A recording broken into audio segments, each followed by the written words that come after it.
This is Counter-Narrative News, bringing you daily news today on Tuesday, the 17th of January 2023. In Iran, some 36 retired diplomats have penned a public letter criticizing several aspects of what's happening and developing in Iran as a result of the decisions made on the one hand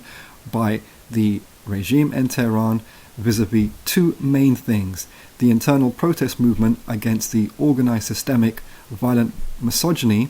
deployed against particularly women and girls and also their allies amongst men, and on the other hand Russia's involvement in the conflict, initiating the conflict in Ukraine and its invasion occupation of that, and Iran's involvement with the Russians in that conflict, not least supplying their drones to be used by the Russians against civilians in Ukraine. These 36 retired diplomats and others have argued that what's basically happened in Iran is the hijacking of foreign policy by a clique that wrongly seeks to ally so closely to Russia. And they argue that in so doing, they've allowed themselves to be ensnared by Western interests, who then will claim that they are involved in war crimes in Ukraine, which is a fact of the situation. This follows recently former Deputy Minister of Defense Ali Raza Akbari, who has been executed being accused of being a spy with the British state. All in all, this situation is very sad, because what's happening in Iran in relation to its junior position going along with the toxic white supremacist colonial maneuvers of the Moscow regime,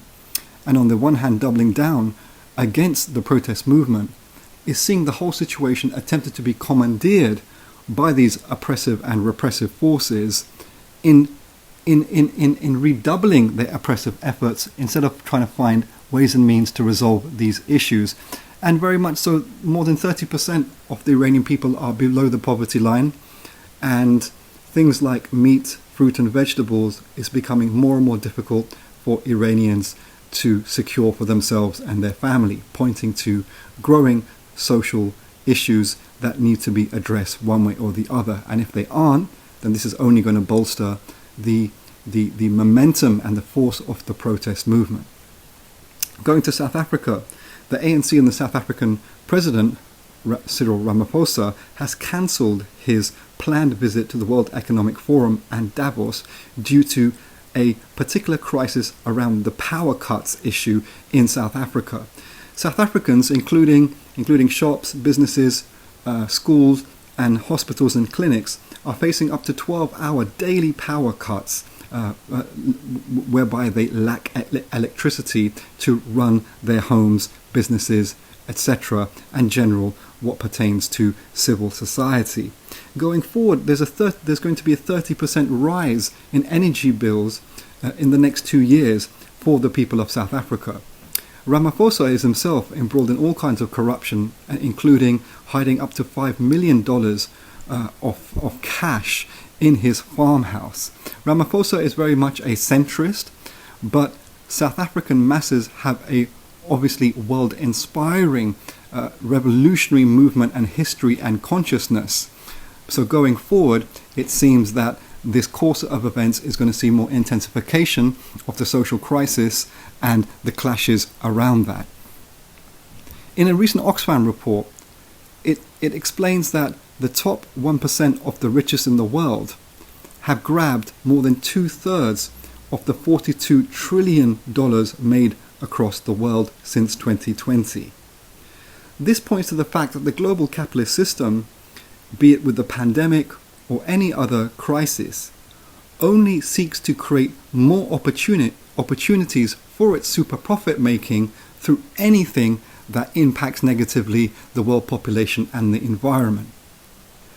Now, the Oxfam report also argues that there should be more taxation of this wealth in support of the poorest sections of the world. But this can only happen if there is a radical and arguably even a revolutionary socialist-oriented movement of the labouring masses of the world.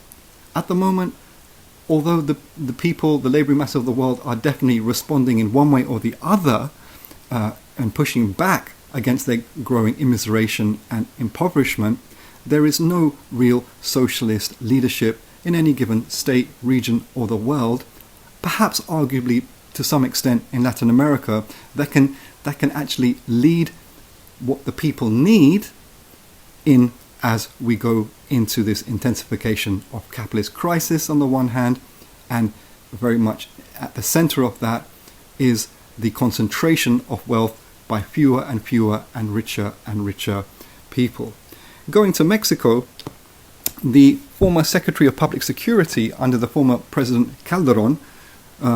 Garcia Luna, who had his position from 2006 and 2012, has been arrested on corruption and collusion with the cartels and death squads, the drug cartels and death squads in Mexico.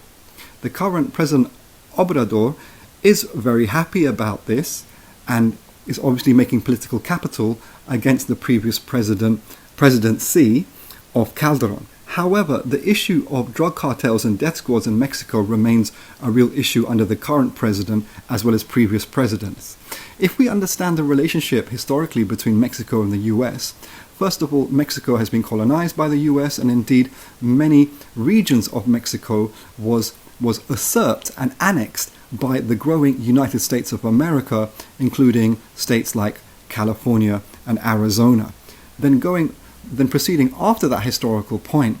Mexico has seen many revolutionary movements, not least the revolutionary uprising in 1911 led by Emiliano Zapata, which has given birth to the Zapatista movement based in Chiapas, a radical peasant-based movement there. So it's of no surprise then that Garcia Luna, who is standing for trial for corruption and bribery, not only in relation to Mexican cartels and officials, but also senior people in the US government and state, it's no surprise then that the United States has manipulated the situation in Mexico to neutralize the revolutionary potential of their immediate neighbor to the south by means of collusion with death squads there. Finally, London has seen former London Metropolitan Police officer who was in the armed section of the London Metropolitan Police, David Carrick, pleading guilty to 85 offences in 49 charges over 20 years, which is all focused around the sexual abuse and rape of women in and around his job. This follows shortly, just a few years ago, the scandal around the young woman Sarah Everard, who was kidnapped, sexually assaulted and killed by another armed senior Metropolitan Police figure by the name of Wayne Couzens, who was also involved in the security detail around the USA Embassy. This points to the fact that the police in London and across Britain are embroiled in rolling scandals around racism and misogyny. And there's hundreds of schools in London and England who are seeing the direct presence of police officers in them. How can it be that an institution that is riven with criminality of violent racism and misogyny can be tasked and made responsible for apparently looking after children, our children, in schools? The concept of safeguarding is made ridiculous by the situation. Please continue to subscribe, like, comment and share. We wish you the very best.